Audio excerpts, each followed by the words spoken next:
Hey guys, welcome back to another Blazin Pursuits podcast. I'm Gavin. I'm Sawyer. And I'm Bodan. And today's video is sponsored by Team SmackDown Outdoors. We appreciate you guys a lot. Justin and Aaron were really kind enough. Really cool people to sponsor us. So couldn't be way more happier. Honestly, way more happier. It's such a great opportunity to have people like that care about us and really like what we're doing. So. Start off our career. Yeah, for sure. It's big help. I know a lot of people wanted us to talk about kind of like crossbows and versus bows and food plots versus baiting and all this other stuff. So yeah, I don't really know what you guys want to talk about. But start off with crossbows. Yeah, I feel like that was a topic we were going to touch on last time, but we kind of saved it till this episode, so we can start off with that. Yeah, I feel like it's been a big talk in the past couple of years, like crossbows and how many. Well, it's weird listening to the statistics on it and all the studies, how many deer were actually killed by them this past year, and like you would never believe it. And like normally, I look at it as okay, it's just another thing, but it's honestly crazy how many deer they killed.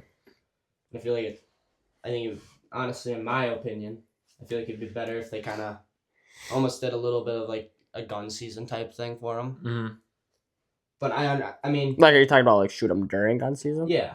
I think he's getting at like doing a shorter season. A season for crossbows specifically. Oh yeah, okay. And having your vertical compound bow all of archery season, but having your kind of sliding in that crossbow season.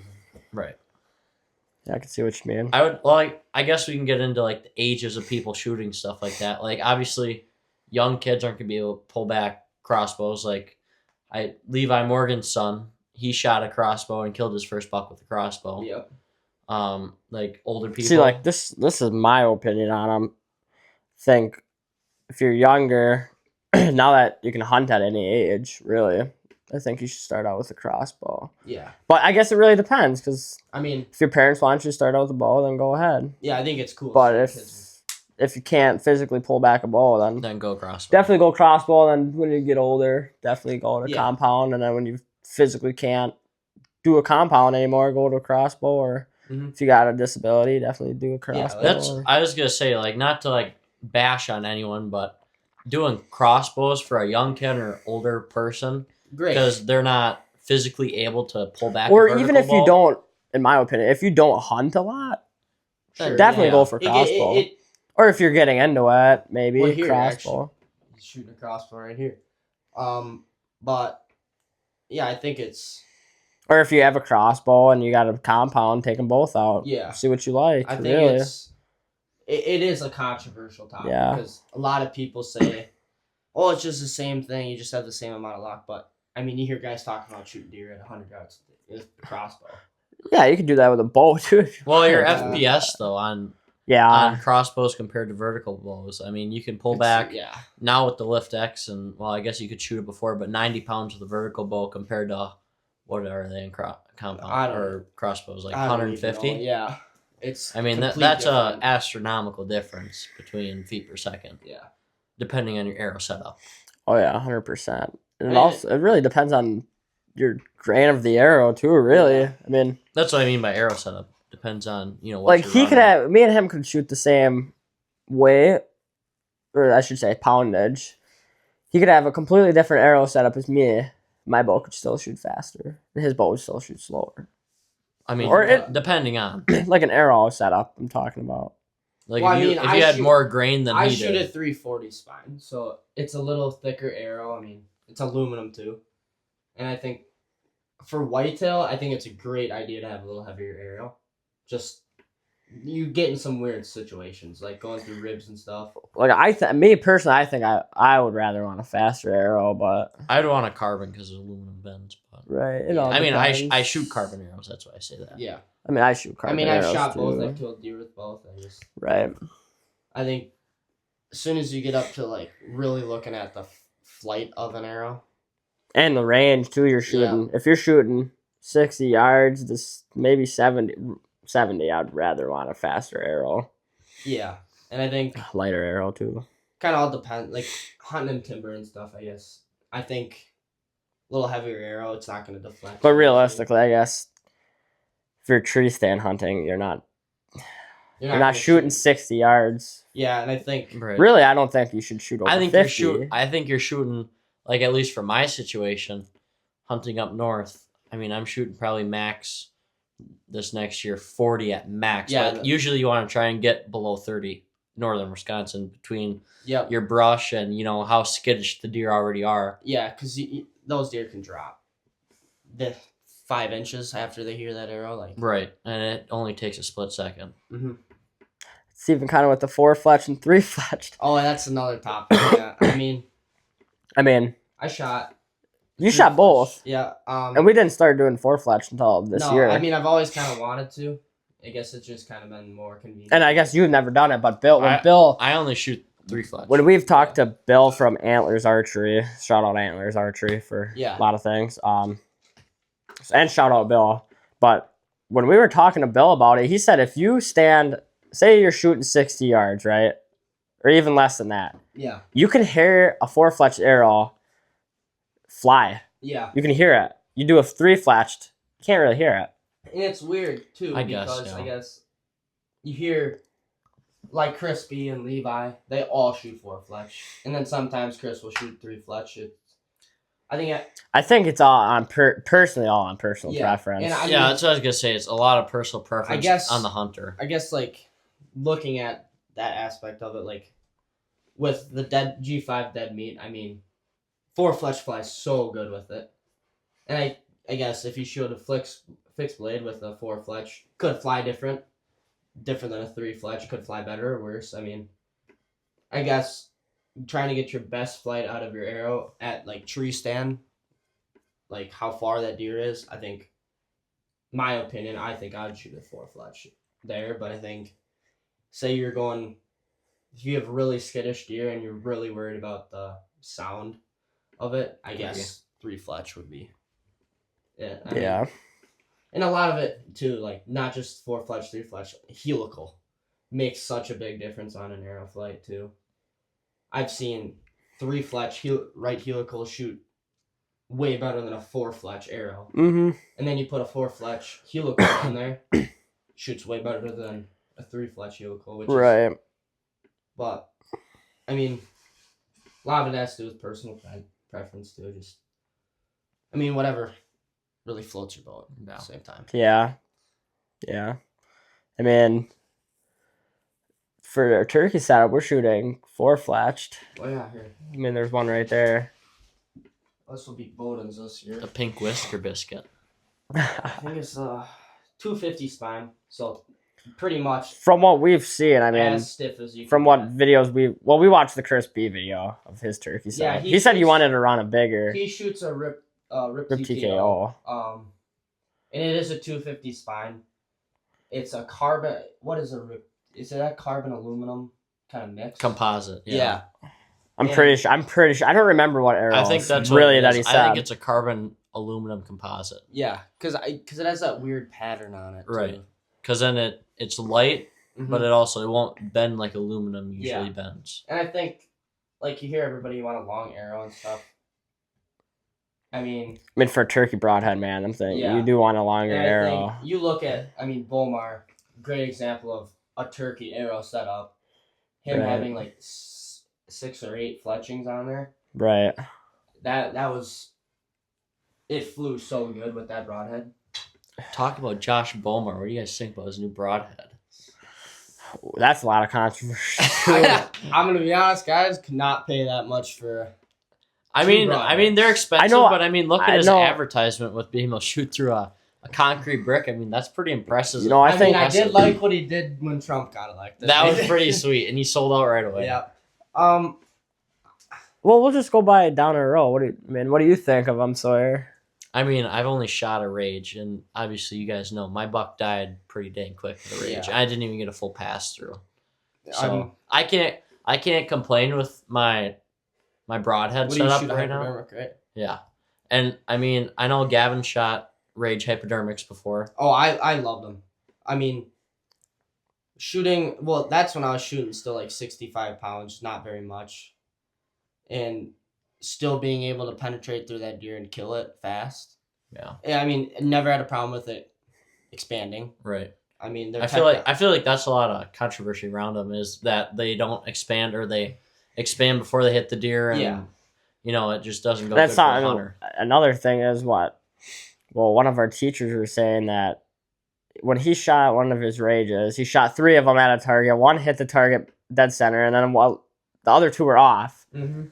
So I mean, that could be a lot of that things. could also be it could be arrow. It could be arrow. Yeah. Your bow. Yep. I mean, it's all in like paper tuning in your bow too. Yep. I mean, that can affect it a lot. Yeah, and I think, I've shot slick tricks. Loved those. Shot those for years. My dad shot them for years. I mean, then I went to a hypodermic expandable. Those 2 inches. I mean, it's well worth it, I think. I mean, I showed you guys a video of my buck once we scun him out. Yeah. I mean, Bowen was like, dude, that's the entrance? Yeah, it's quite incredible seeing that. And then this past year, my dad was talking to some guy. He goes to Illinois, and all the outfitters there say, center mass shot with the dead meat, you'll find them. And I think it's not a matter of fact of hugging the shoulder as much as like people say to. I think if you double log a deer, it's gonna die. Oh yeah, realistically, it should. 100%. And I don't think I'll ever switch broadheads ever again. I mean, after seeing what that dead meat did to that deer. Yeah. I don't know. I mean, I can't complain with my rages, so I won't change. There's no reason to change. Yeah. Right. If they're doing me good, what's the point of changing? Absolutely. When I can dial everything in with what I have and make it work. Mr. Bodeman here has had a lot of broadheads. yeah. I mean, I've starting starting out rage, shot all my bow bucks with rages. Then I wanted to see what the fixed blade kind of talk was, because my buddy Aiden shot a tank off public land with one of his fixed blades, and it's just, I'm gonna tell you this, with my arrow setup, that fixed blade was not good. It was that arrow so top heavy, it didn't. It basically just made the arrow drop. And were they 100 grain? Yeah, and I think, and let's just say they were long. Yeah. Too. Yeah, I seen you showed me one. And then, well, first I got the Annihilator broadheads. They're like the talk of the century right now.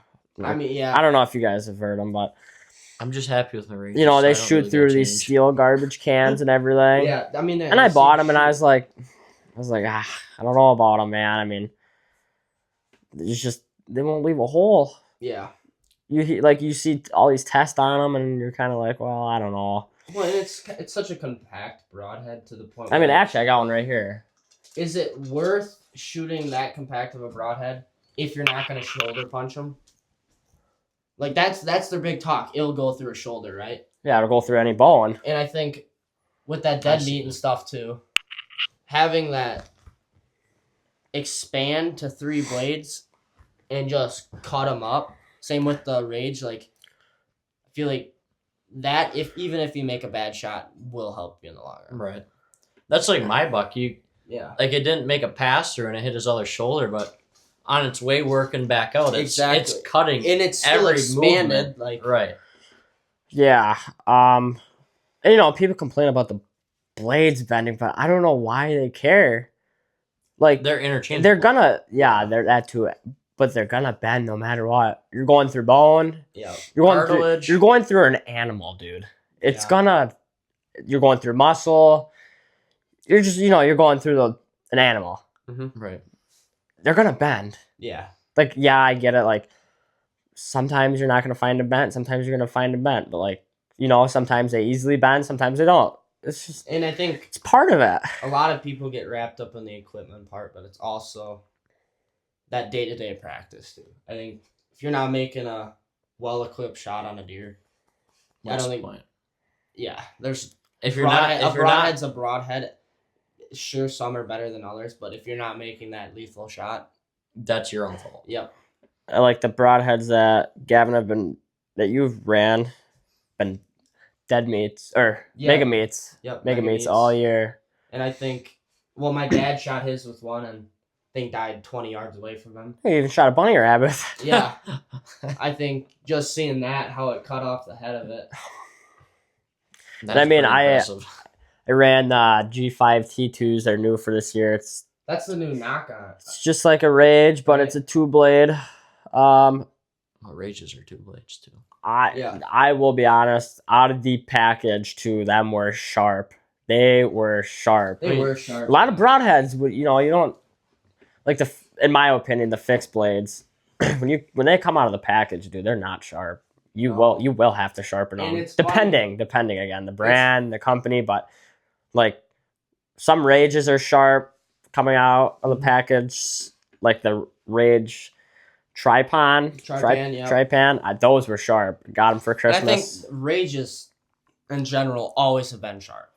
They've just always been a well-known, well-rounded company that's produced a good broadhead. The G5 T2s were sharp, but then I got the G5 Mega Meats, and I'm going to be honest, they were not that sharp coming out of the box. Yeah. Which again, like, penetration, it's going to make. And I think it's going to make a difference, but. Those slick tricks, I think there was slick trick real slick or something. Them things were so sharp. Yeah, I don't. And they were, I mean, they were cheap too. That was the nice part. You could buy a bunch of them. And I think running those, I would go back to those. And I really like seeing the Josh Bomar, the Beast Broadheads. I really want to test them out. I think it wouldn't. I think it'd be worthwhile buying a package. Yeah. And trying them on an animal for a season. Like we're not dissing on Josh Bomar for anything. Yeah, that he does. I mean, great guy in my opinion. That's another thing. Like everybody talks them up, but are they that good? Like to the point where they are the. People are like, yeah, man, he put a hole in this draft. That's huge. From however many yards he shot. I'm like, well, he's shooting 90-something pounds. You got to also think that like it's an expandable. It's gonna put a big hole in it. Yeah. But I am pretty curious. Yeah. And the pricing, in my opinion, it's a little on the high side. I get how he's trying to make money from it, but best broadhead on the market. I mean, that's a tough topic to say. See, like you buy a 3-pack and they're $70-$80. They're $80 for 2. Yeah, what up? Search it up. I know. Shout out Chase Outdoors too. I know Chase Outdoors has them for 2 with practice. I think 2 for 50. Oh, 50? I think it's 50 or 60, and then I think it's 70 or 80 for a 3-pack. Yeah, Gavin will look them up right now. But I don't know. Yeah, a 2-pack is $60, which ain't bad. Let's see here. I thought there were more. But to an extent, if you're paying $60 for broad, well, I guess broadheads went up in value. So yeah, it's a common. Yeah, $60 for a 2-pack. I mean, it's not terrible. No, but I think you get a 3-pack of Rage Hypodermics for like what? 40, 45, 50? Yeah. 3-pack of, I think. Yeah. G5 Mega Meats or Dead Meats should be maybe 60, 50, I want to say. Yeah, them. After we depending where you buy them too, because some stores say plus shipping, but if you go in store, it's gonna be a different price. Yeah, $44, $45. Yeah. So most of the broadheads are pretty average. Like they average about the same. But yeah, and the beasts are a little bit on the higher end. Yeah, of the spectrum. And for only getting 2. But if they don't break, if you also bend, yep. If you also got the money though, then just go for the 3-pack. And I think another thing is that they say they got that bone technology where they can come in and go back out. As much as I hear about it, I have a hard time believing it. He's tested it, right? Yes, yeah. You can't knock it before you try it. Yeah. So we can't say too much about it, but yeah. I would like to try them though. I'm pretty curious. I think we should really test some broadheads. Yeah. We could do probably a video. I know from a lot of people, I'm gonna say, out of any broadhead that will leave the biggest penetration and will leave the biggest hole is Dead Meats. Oh yeah. Or Mega Meats. From this last year, from when my buddy Caleb, I should say our buddy Caleb, shot his target buck that he's been going after all summer. Opening day, the hole in that buck was just, yeah, it was huge. And the hole that you shot your buck with, I mean, dude, that was huge too. Yeah. Hey, don't leave me out. Just kidding. Yeah, the buck you shot too. I mean, yeah, the buck. Yeah, and they were shooting 3-blade. Your 2-blade was still pretty big. I'm 2-blade, 2-inch expandable. And I think it's picking either you want that 2-inch cutting, or you want that 3-blade, and where you leave a bigger hole. Yep. But at the same time, it's all about the shot. Yeah. We had Scott. He mentioned some stuff to talk about, which was food plots compared to baiting. Oh yeah.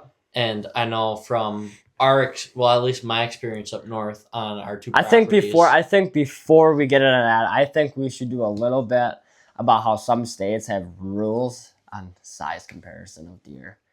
As in, because I think a lot of people wanted to hear that. Oh, about the 4-point rule.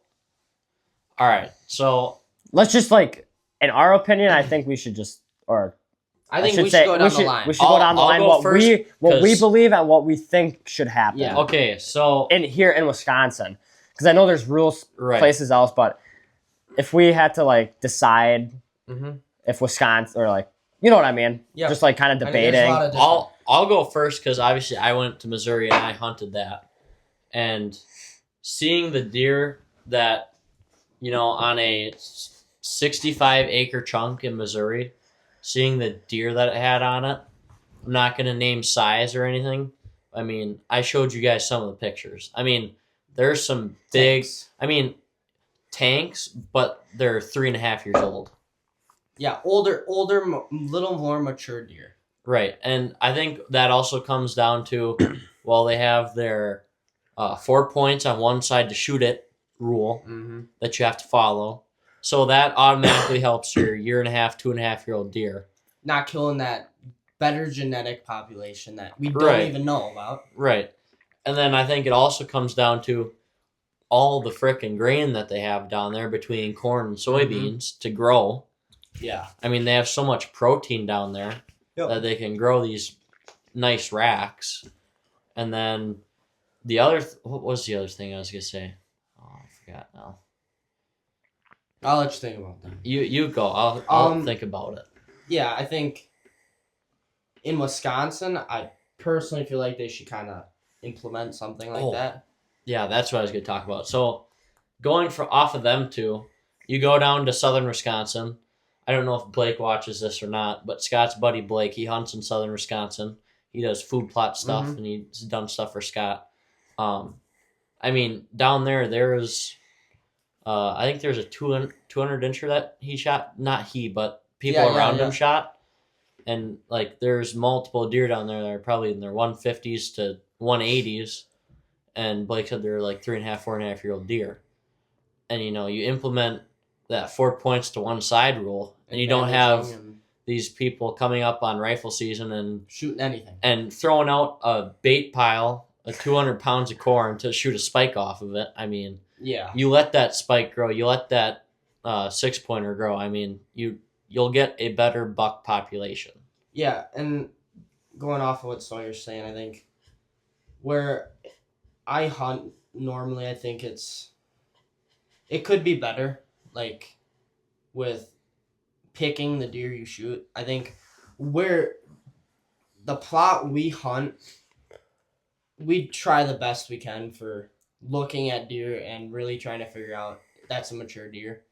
And we have quite a bit of them, and then we have quite a bit 1.5 to 2 years old deer that are getting shot that have crazy genetics. And I think a lot of it has to do with not having a rule like that too. Right. It's it would save a lot of your bucks. And you could go to any bar in Wisconsin during hunting season and be like, oh yeah, it's Brownstown, and it's true, there are some counties that if it's brown, it's down. That's also a Wisconsin thing too. Yeah, right. I mean, I guess depending on the family, the people. Going off of Bomar, great example of having some little more respect for picking the deer you shoot. Right. Yeah. And like he said it the best, to kill a 200-inch deer, you have to have 150-inch deer. You have to have the deer to do it. Oh, the deer and the property that they want to live on. Yep, like those deer. If you're hunting a property that's getting absolutely mauled every year, those deer aren't going to stay there. They're going to migrate to another property where they feel safe. For the winter. Right. Well, I guess, yeah. And also, that could work out in your favor. Yep, favor too. But also, you kind of want those deer to wander around because they're going to bring other deer with them. Right. And killing those 1-year-old deer or 2.5-year-old deer, like, that's not going to do anything for you. And I feel like if Wisconsin in general kind of put a rule on that, I think we could have potential to see some giant deer. Well, that's the other thing is like, I guess it also depends the county too on your land. I mean, because you know some people have. I'm gonna say this from my heart: 160 to 200-inch deer. And I mean, in the state of Wisconsin, in some states like Buffalo County, yeah, I guarantee you there's 200-inch deer there. You just gotta know and find them. And I know someone has one on their land. They just don't. Around where we hunt, there has been close to 200-inch deer. I mean, you know the guy that shot the state record too. I mean, don't you? Yep, and that buck's in Cabela's right now, and like that was something like that I kind of looked at too. Like as I grew up, like there's potential to be a giant out there, and we've seen it before on trail cameras and stuff.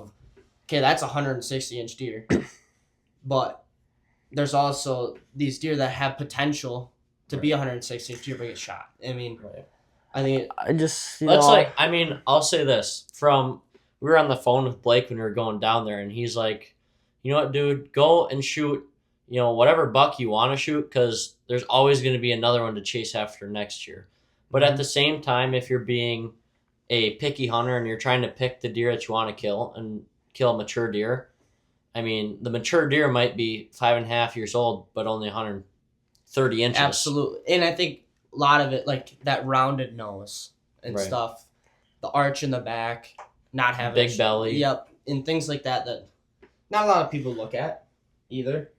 But it's also not saying that you shouldn't shoot 120-inch deer, 90-inch deer. To be honest, if you're a kid, if it makes you happy, shoot it. If you're any age, if it makes you happy, shoot it. Like, if you're going to eat it, shoot it. And that's where I was just going to get from. Like, growing up, I never shot, I guess, hunting, I never shot a spiker. I mean, that was my first buck up there. So, really, I guess in my opinion, on the points thing, I think there should be something, but at the same time, I'm thinking there shouldn't be anything because, a kid, like, they want to go out and get their first buck, but I do think there should be there should be, like, maybe a certain, like, if it has to have a basket rack, or there should be something. Let me put this out there. So, great guy, Chris, I don't know if he watches or not. He's the big farmer in the area where Scott's land is down there. And I mean, he has, I think, 3 daughters, or 2, I don't know for sure. But Scott sent me a picture, and it says, I think, 10-year-old daughter with a 13-point buck that she shot. I don't know if it was her first buck or not, but, I mean, being 10 years old and shooting a 13-point buck, I mean, some people dream about balls. That. Holy balls. And, some people just have great luck and shoot a wall mounter their first buck. Mm-hmm. Right. Or first deer, but, like... And then you, like... it's debatable. It's hard to say. Everything's debatable, and I mean, it's... I do think killing a big deer takes time. And, I think... Patience. It takes years of passing that 130-inch deer that you would shoot. Well, that's, like I was going to say, is, like, implementing that 4-point rule. Mm-hmm. Like, the first 7 years are going to suck. Oh, yeah. Because you have all these small deer. Yep. And it's gonna take generations, and obviously I'll expand on that when we get to the food plot stuff because I've talked about that with Scott. But it's gonna take generations to build that genetic base back up to where it should be.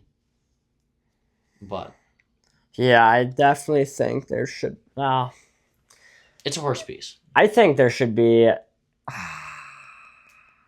3 points on the one side. You could do 3. You could do 4. And I also think counties. You luck up in Merrill. There ain't nothing. You ain't gonna see that 150-inch deer. Right. In the generic hunting spots.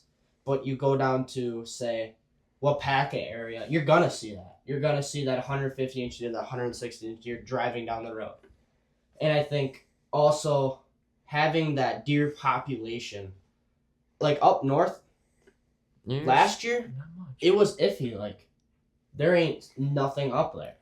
This year was a little better, not very good. But then you go down south there, and it's much better deer population. And I think, not to say anything about up north, but I think a lot of that has to do with them taking the time to pick what deer they shoot. And maybe I'll say this.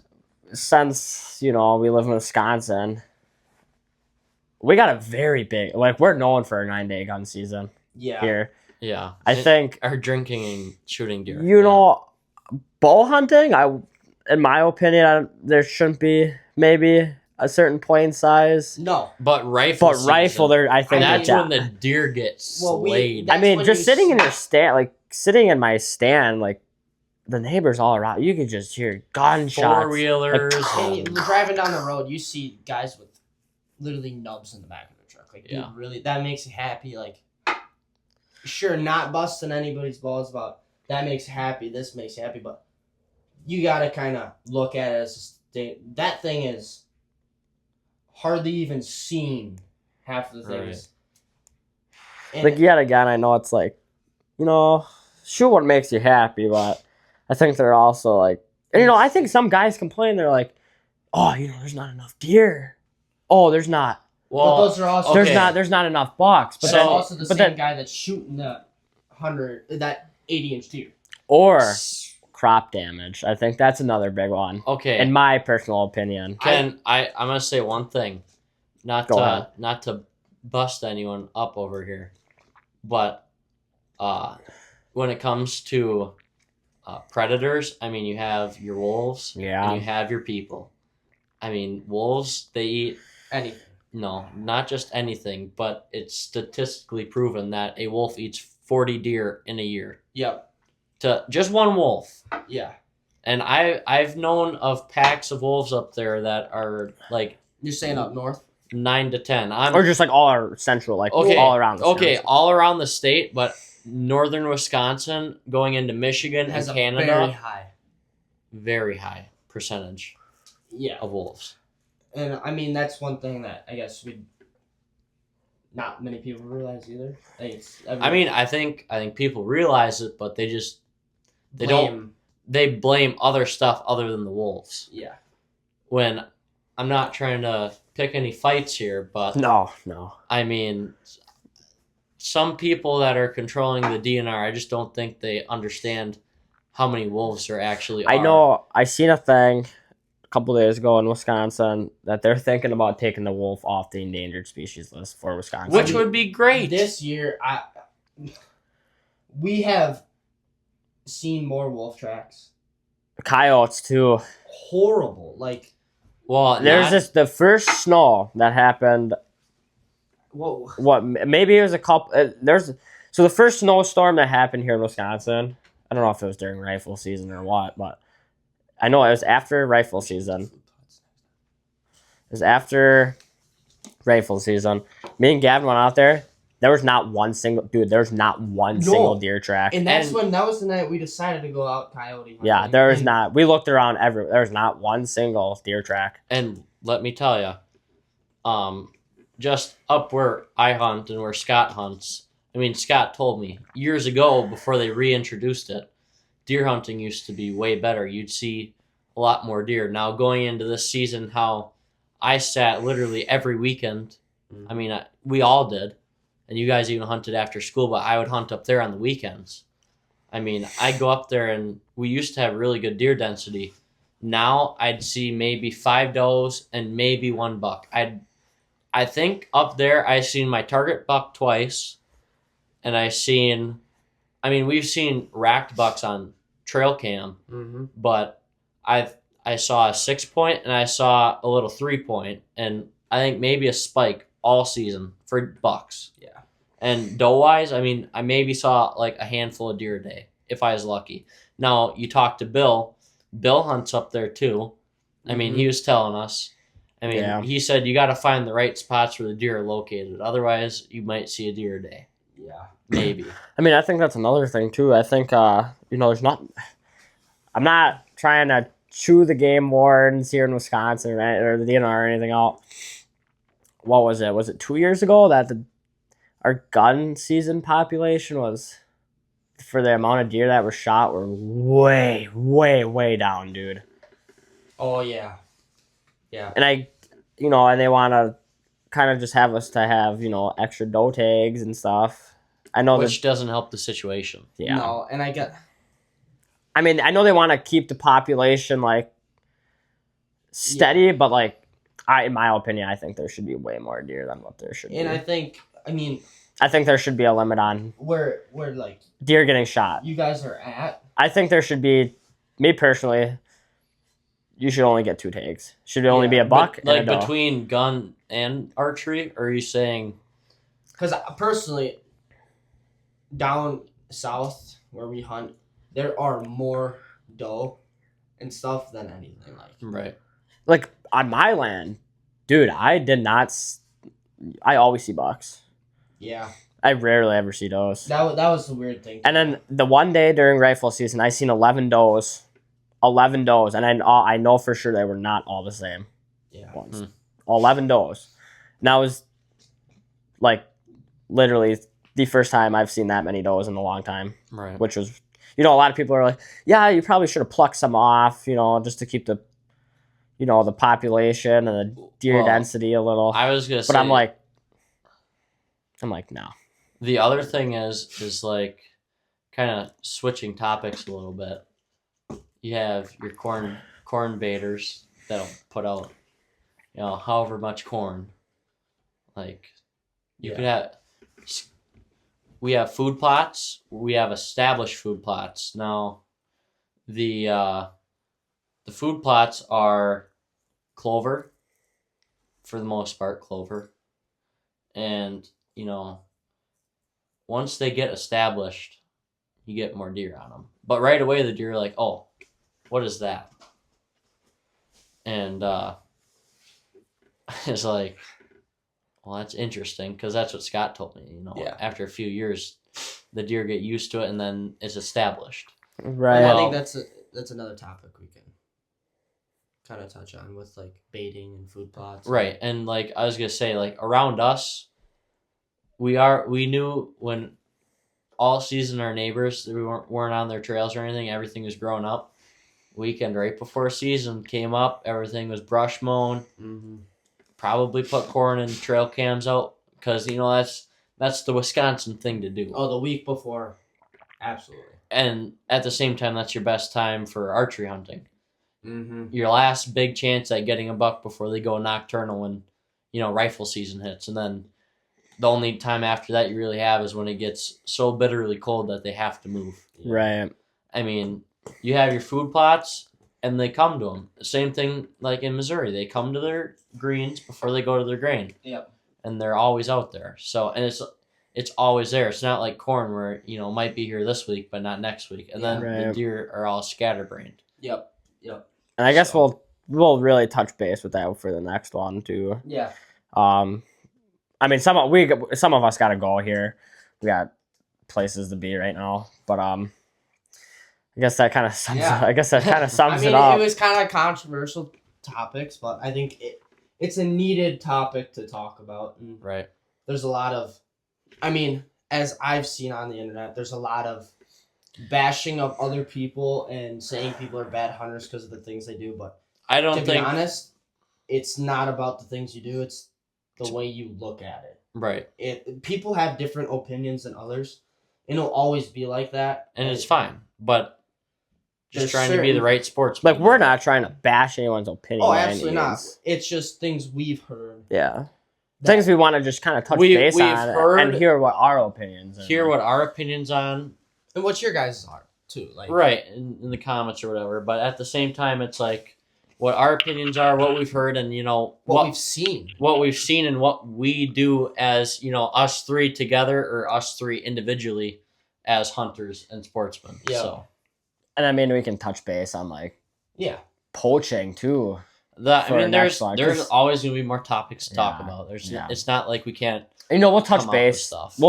We'll figure out as a crew like what to talk about next for you guys, or even what you guys want to hear. But. Anyone can hit us up on the Instagram or in the comments. Spots, you can hit us up. We'll talk about it. Yeah, honestly. Yeah, if anybody wants to send us some beast broadheads, highly appreciate. Send them up. We'll try them out. Highly appreciated. Maybe Josh Bomar will watch this. Thinking about selling some merch too. Well, I think we gotta give a big shout out to Shields. Shields too. Shields. Appleton. Yeah. Shields Outdoors. They've showed a lot of support for us. A lot of support. Yeah. For a big company like that to really look. I'm not saying we're the smallest, but we're not the biggest.